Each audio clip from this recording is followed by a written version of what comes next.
Hello, my name is Dr. Alfonso Severos, and this is my second video in my series on grief and bereavement.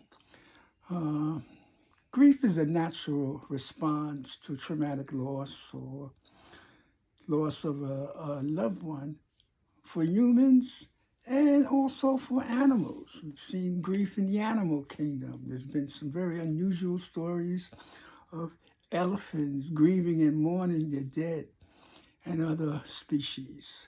But for humans, grief is almost like a natural response to loss. It's when a person doesn't exhibit grief or mourning or any type of bereavement on the death of someone who they were extremely close with. They had a strong emotional bond that there should be concerns. Grief is a natural response. And grief always brings about symptoms. So the grief process and some of the symptoms is a pretty natural occurrence. Now, grief and the symptoms can last a day, a month, weeks, or months. Doesn't matter. It can last all the way up to a year without being concerned for most of the symptoms if a person grieving the loss of a loved one. And the symptoms or the way a person grieves varies greatly. There is no one way. Each of us sort of grieve differently. So grief is natural. And there's some common ways in which we all grieve. We all get a little depressed. We all cry. We all show some similar behaviors. But there's also uniqueness depending on the individual and the culture. Now, studies have shown that in rare cases, when there's this very strong emotional attachment between the person who died and the surviving person, and very little community support or social support for that person who survived, and also that person has poor ability to adjust to the loss, we've seen grief take a drastic turn. And in those cases, we see it creating situations of heart disease, stroke, and even death. So in some cases, rare, very rare, where there's the absence of support, outside support, where there's not the inner kinds of characteristics necessary to process the grief, there is the chance of developing much more serious illness and even death. But for most of us, we go through grief, we develop some symptoms, and over time, the symptoms sort of become less and less intense. Now, with grief, it never goes away 100%. If you lost someone, you're still going to have periods and episodes of grief. But over time, and we measure it in that 1 year span, that it's less and less and less. I know when my daughter passed, it was very difficult for me the first couple of months, but over time, it's less and less. Do I still grieve or have episodes in which I remember or things remind me that I have feelings of grief and other feelings? Yes, but it passes very quickly. It does not interfere with my day-to-day life. And I think that's for most of us. All right? Now, that's normal grief. Normal.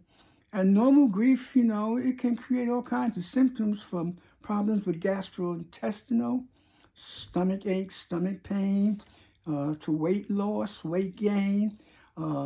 It can affect the immune system by decreasing the production of white blood cells, which is, important because they help fight off infection.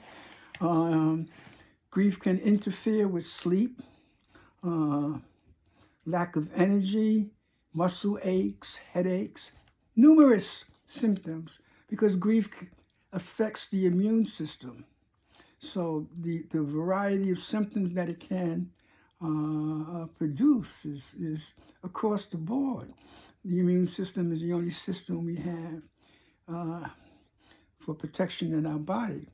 Now, grief also affects the activity of the brain. It disrupts both in the brain and in the body something called homeostasis. And homeostasis is the balance, a balance in systems in the body. And grief increases activity. So when you look at the brain, when a person is grieving, the area of the brain that processes emotions and pain, the amygdala, which is part of your midbrain, increased activity occurs. And that increased activity affects your prefrontal lobe. And that's how grief, when you're grieving, interferes with your ability to think. It affects your executive functioning or higher cognitive skills like thinking, reasoning, understanding, problem solving, emotions, things of those natures. It's almost like you just can't do it at that time. But there is a biology why that is occurring. Now, that's not the only thing that happens in the brain and body. Quite a few other things, and I'll give you another example. If a person who you are close with and always created good feelings in you when you are around that person or think about that person, then what's going on in your brain is that the brain is producing these good feeling neurotransmitters or chemicals called endorphins and dopamine. And when the person passes away and that's no longer happening, there's a void. And what tends to fill that void is the production of cortisol. And cortisol is the stress hormone. And that stress hormone increases the activity of the parts of your autonomic nervous system, your sympathetic nerves. Sympathetic nerves increases the activities of muscles, organs, and glands. So grief can have a pretty significant impact on the body, producing a number of symptoms. And that's pretty normal. That's normal grief. And hopefully people will get through that within weeks or months, depending on their own fortitude, depending on the social support they have, and how much they are able to work on it. I know, so it can create all these symptoms, including physical symptoms. I know when my daughter died, about 2 weeks after the funeral, I really got struck by anxiety. And I never had anxiety before in my life. And at one point, it affected my ability to walk.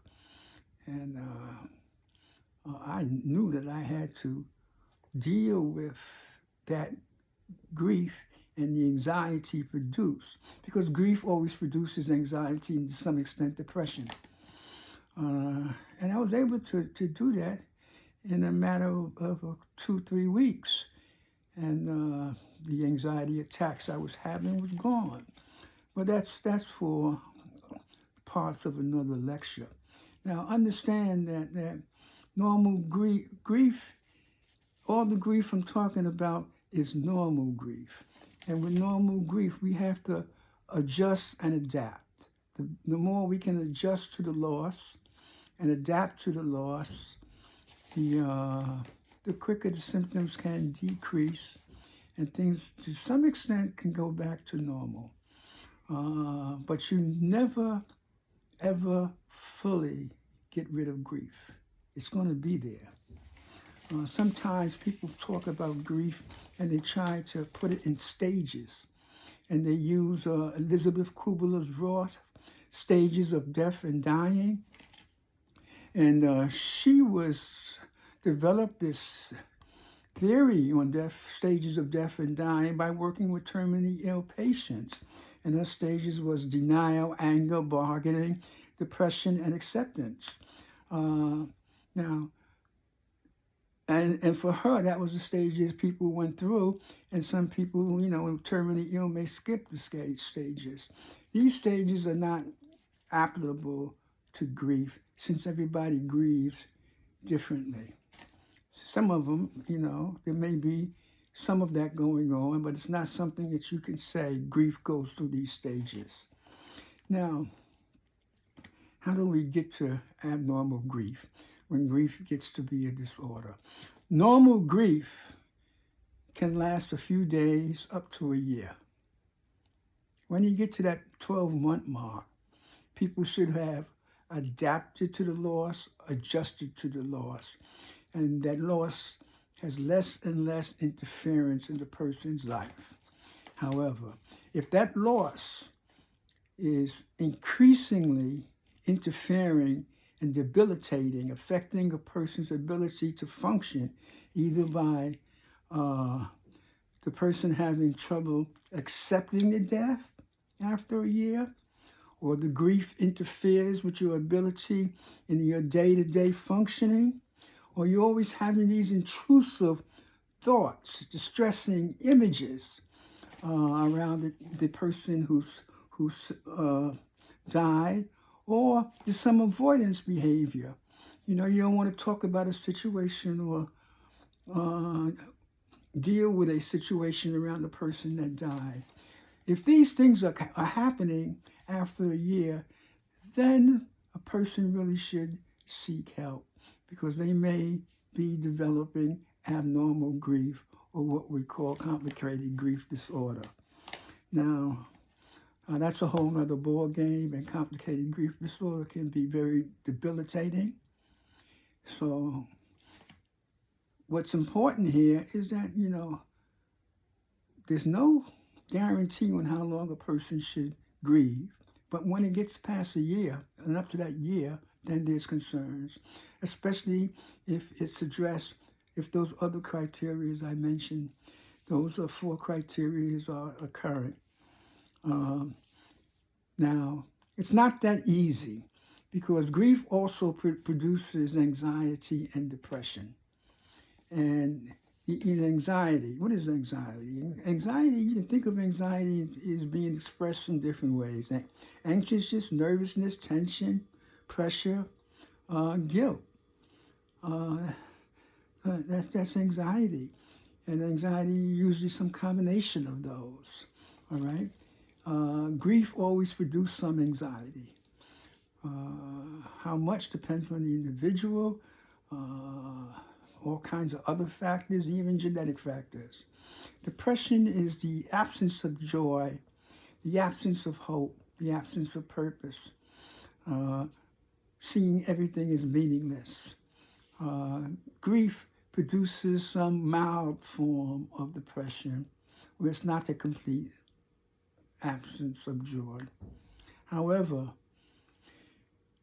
it becomes complicated because people can have some degree of anxiety or depression as that year of grief is occurring, and it's hard to know if that is a product of the grief, or if they had developed anxiety or anxiety type of disorder, or developing mild depression. And is that something separate from the grief, maybe based on some pre-existing factors. So anxiety and depression are basically part of the grief process, but we got to be concerned that that doesn't develop, keeps evolving, and that we develop that as a separate kind of problems. So that's a concern. Now, the other concern that we have with grief, abnormal grief, is that it can, grief in itself can create post-traumatic stress disorder, another kind of disorder. And that's especially true when people have accidental death, trauma, those kinds of trauma losses that's unexpected. So grief in itself is a natural process. Grief in itself are going to create symptoms, some biological symptoms, and some degree of depression and anxiety. And remember, the anxiety can come in all kinds of ways. It can affect you in terms of feeling guilty that you should have did more for the person who passed. Depression, and also in all kinds of ways. That is not necessarily anything abnormal. That abnormal grief usually is looked at after a year, and it has to meet certain criteria. But that anxiety and depression can occur as a separate problem before a year of grieving is over. So it's very complicated. I think that the thing you need to take away is that grief is a natural process. Grief is normal when you talk about the loss of someone you have an emotional bond with, you are very close with. And if you develop symptoms, doesn't mean anything is wrong with you. If those symptoms persist and progress, especially past a year or to that year point, then you should be concerned. And then if you're still having some problems dealing with accepting the death, the grief interferes with your normal day-to-day function, that's very important.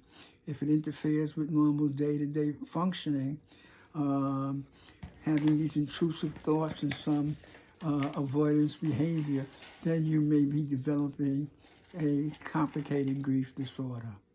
I hope this has been kind of helpful, but we need to understand that people are going to naturally have grief after the death of someone they're close to, and that they will develop symptoms, and not to panic over the symptoms unless those symptoms persist for a long time, and they increase and they interfere with the person's ability to function.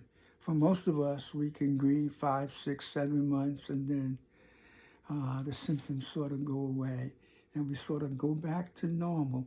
Never get rid of the grief 100%, but able to adjust and adapt. I hope this is helpful in giving people a better understanding of the grieving process. Thank you.